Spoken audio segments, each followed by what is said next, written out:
નમસ્કાર વિદ્યાર્થી મિત્રો, ગુર્જરી જ્ઞાન ગંગામાં આપનું હાર્દિક સ્વાગત છે. વિદ્યાર્થી મિત્રો, આપણે અલંકાર અને તેના પ્રકાર વિશે માહિતી લેતા હતા.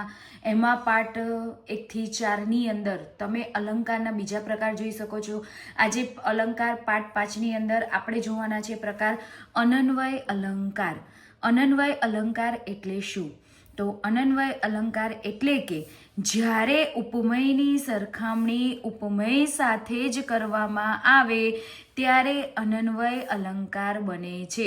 વિદ્યાર્થી મિત્રો, આપણે આગળના વિડીયોમાં ઉપમેય અને ઉપમાન કોને કહેવાય એની સમજૂતી આપેલી છે. જો તમે એ વિડીયો ના જોયા હોય તો પહેલાં આગળના પાઠ 4 જોઈ અને પછી પાઠ 5 જોવા માટે વિનંતી. હવે અહીંયા કે છે જ્યારે ઉપમેયની સરખામણી ઉપમેય સાથે જ કરવામાં આવી. જો હવે અહીંયા ઉપમેય છે, ઉપમાન નથી. તમે અહીંયા જોઈ શકો છો કે અહીંયા ઉપમાન નથી.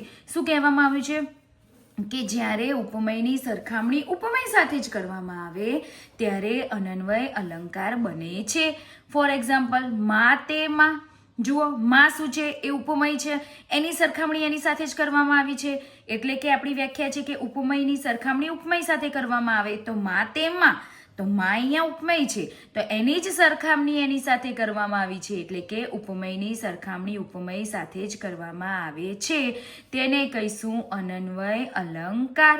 બીજું ઉદાહરણ જોઈએ. દમયંતીનું મુખ તે દમયંતીનું મુખ. અહીંયા દમયંતીનું મુખ ઉપમેય છે તો એની જ સરખામણી પાછી એના મુખ સાથે જ કરવામાં આવી છે. એટલે કે ઉપમેયની સરખામણી ઉપમેય સાથે જ કરવામાં આવી છે, માટે બને છે અનન્વય અલંકાર. બાપ એટલે બાપ. બીજું ઉદાહરણ જોઈએ. આકાશ આકાશ જેવું અને સાગર સાગર જેવો છે.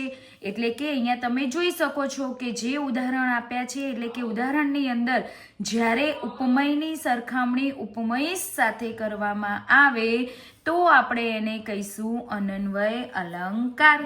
અહીંયા પણ કહે છે, જુઓ, જ્યારે કોઈ વાત સચોટતાથી મૂકવી હોય ત્યારે અન્ય કોઈ બાબત સાથે સરખામણી કરીને કશાની કલ્પના કરીને અભિવ્યક્તિ સંધાય છે, પરંતુ ક્યારેક એવું થાય છે કે સરખામણી કરવા માટે અન્ય કોઈ યોગ્ય બાબત ઉપમાન ન મળે ત્યારે આપણે અનન્વય અલંકારનો ઉપયોગ કરીએ છીએ. વિદ્યાર્થી મિત્રો, ફરીવાર અનન્વય અલંકાર એટલે શું? તો અનન્વય અલંકાર એટલે કે જ્યારે ઉપમેયની સરખામણી ઉપમેય સાથે જ કરવામાં આવે તો તેને આપણે અનન્વય અલંકાર કહીએ છીએ.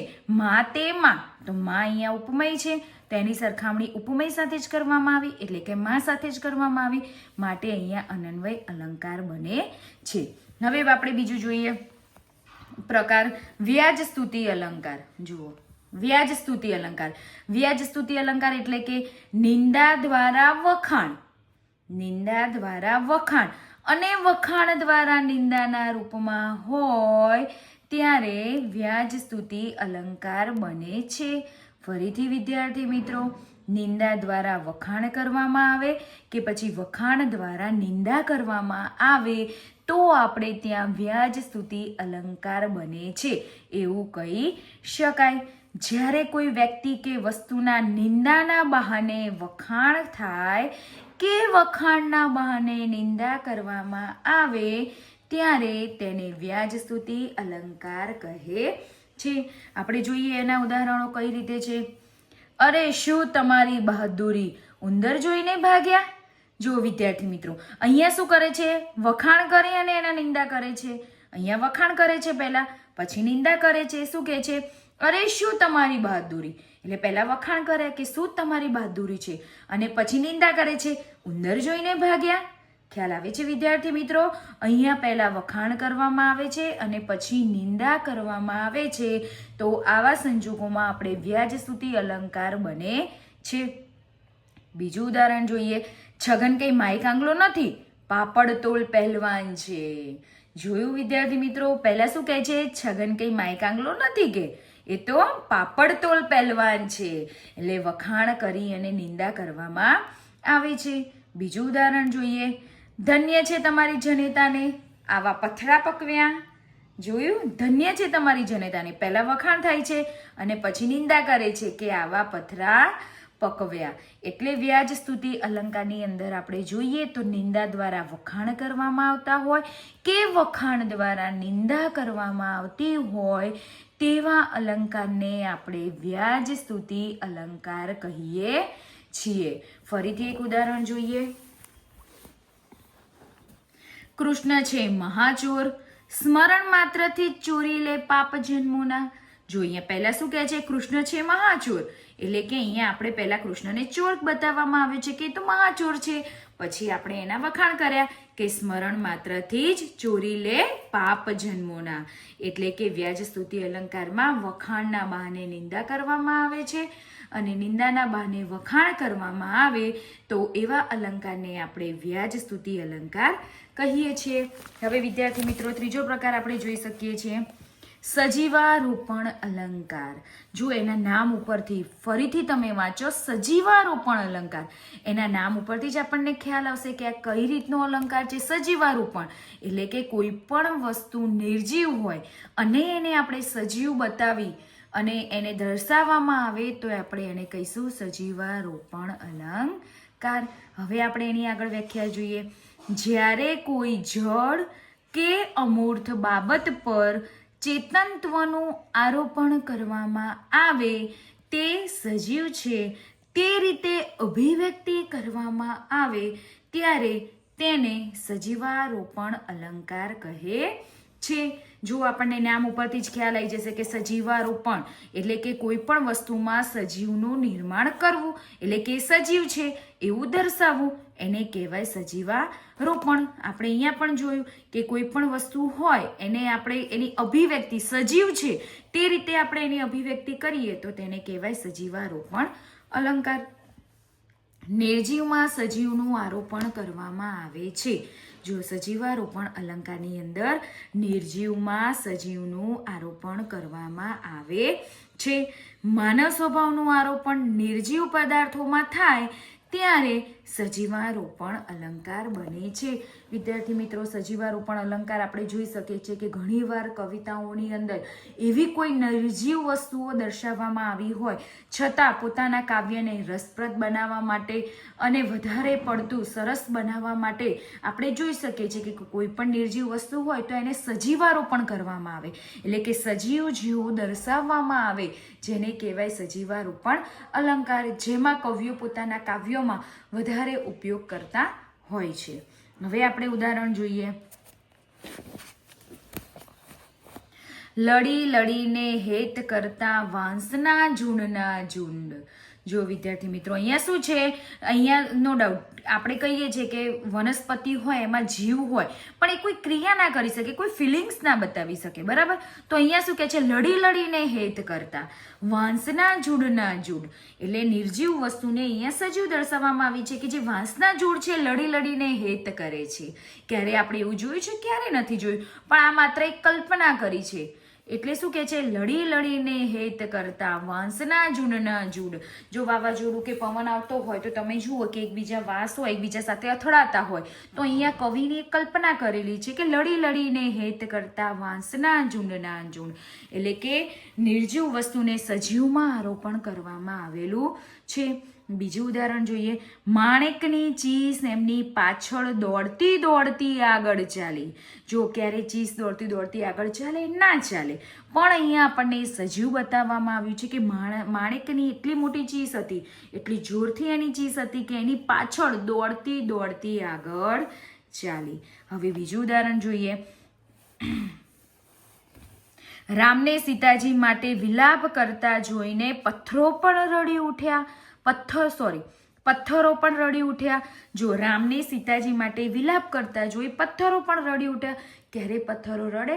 ના રડે, એ આપણને પણ ખબર છે. પણ આ જે નિર્જીવ વસ્તુ છે એને આપણે શું કર્યું છે? સજીવારોપણ કર્યું છે. એટલે કે એને સજીવ બતાવવામાં આવ્યું છે કે એટલી બધી કરુણતા બતાવવામાં આવી છે કે રામ સીતાજી માટે એટલો બધો વિલાપ કરતા હતા કે જે પથ્થરો હતા એ પણ રડી ઉઠ્યા. એટલે કે નિર્જીવ વસ્તુને આપણે સજીવારોપણ કર્યું છે એટલે કે સજીવ બતાવવામાં આવી છે.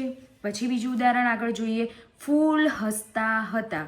તો અહીંયા શું છે? ફૂલ હસતા હતા. તો ફૂલ ક્યારે હશે નહીં, પણ વિદ્યાર્થી મિત્રો આપણે જોઈએ કે ક્યારેક આપણે કોઈ ગાર્ડનમાં કે ત્યાં જઈએ તો મસ્ત મજાના ફૂલ ખીલેલા હોય તો આપણને કેવું લાગે કે ફૂલ હસતા છે, એટલે આપણે એને એક એવી ઉપમા આપીએ, આપણે એક એવી કલ્પના કરીએ. એટલે શું કહે છે? ફૂલ હસતા હતા. હવે આગળ જો, દૂરના ડુંગરો સાદ કરીને બોલાવતા હતા. હવે તમને ખબર છે ડુંગરો ક્યારે સાદ કરીને આપણને બોલાવે? સાદ એટલે ટહુકો અવાજ કરીને આપણને ક્યારે ના બોલાવે. પણ અહીંયા જે ડુંગરો છે, જે નિર્જીવ વસ્તુ છે, એને આપણે શું કર્યું છે? સજીવ દર્શાવ્યું છે, જેનાથી વાત અને વાક્ય અથવા કાવ્ય વધારે રસપ્રદ બને. તો અહીંયા શું કહે છે? દૂરના ડુંગરો સાદ કરીને બોલાવતા હતા. આઈ હોપ વિદ્યાર્થી મિત્રો તમને ખબર પડી ગઈ હશે કે સજીવારોપણ અલંકાર એટલે શું. એટલે કે જ્યારે નિર્જીવ કોઈ પણ વસ્તુ હોય એને સજીવ રોપણ કરી અને દર્શાવવામાં આવે તો એવા અલંકારને આપણે સજીવારોપણ અલંકાર કહીએ છીએ. વિદ્યાર્થી મિત્રો વધારે અલંકારના પ્રકારો આપણે નેક્સ્ટ વિડીયોમાં જોઈશું. એના માટે તમારે ગુર્જરી જ્ઞાન ગંગાની ચેનલને લાઇક, શેર અને સબસ્ક્રાઈબ કરો. વિદ્યાર્થી મિત્રો હવે આપણે આગળ પ્રકાર જોઈશું શ્લેષ અલંકાર. શ્લેષ અલંકાર એટલે શું? તો શ્લેષ અલંકાર એટલે કે જ્યારે એક જ શબ્દના એકથી વધુ અર્થ થતા હોય અને તેને કારણે ચમત્કૃતિજન્ય અર્થ સૌંદર્ય નિપજતું હોય ત્યારે તેને શ્લેષ અલંકાર કહે છે. આપણે જોઈએ શોર્ટની અંદર કે જ્યારે પંક્તિ કે વાક્યમાં એક શબ્દ એકથી વધુ અર્થમાં, ફરીથી વિદ્યાર્થી મિત્રો ધ્યાનથી સાંભળજો, જ્યારે પંક્તિ કે વાક્યમાં એક શબ્દ એકથી વધુ અર્થમાં પ્રયોજાય ત્યારે શ્લેષ અલંકાર બને છે. અહીંયા શું કહે છે? જ્યારે પંક્તિ કે વાક્યમાં એક જ શબ્દ હોય જે એકથી વધુ અર્થમાં, એટલે કે શબ્દ બે વાર વપરાય, શબ્દ એક વાર વપરાય પણ એના અર્થ બે થતા હોય તો આપણે એને કહીશું શ્લેષ અલંકાર. ફરીથી વિદ્યાર્થી મિત્રો, જ્યારે પંક્તિ કે વાક્યમાં એક શબ્દ એકથી વધુ અર્થમાં, શબ્દ એક જ વાર યુઝ થશે, વપરાશે શબ્દ એક જ વાર પણ એના અર્થ થતા હશે બે, શબ્દ એક હશે, અર્થ બે હશે, તો આપણે એને કહીશું શ્લેષ અલંકાર. આપણે જોઈએ ઉદાહરણ, વર્ષા તમારી રાહ જુએ છે. જો અહીંયા આપણે ફરીથી વાંચીએ, વર્ષા તમારી રાહ જુએ છે. તો વર્ષા, તો વર્ષાના બે અર્થ થશે. જુઓ, શબ્દ એક જ વાર વાપર્યો છે, વાક્યની અંદર શબ્દ એક જ વાર વપરાયો છે પણ એના અર્થ બે થાય છે. વર્ષા, વર્ષા એટલે વરસાદ, અને બીજી રીતે જોઈએ તો વરસાદ એટલે છોકરીનું નામ. ખ્યાલ આવે છે? એવી રીતે આપણે બીજું જોઈએ ઉદાહરણ, અઢળક ઢળિયો રે સાંભળ્યો. અઢળક ઢળિયો રે સાંભળ્યો.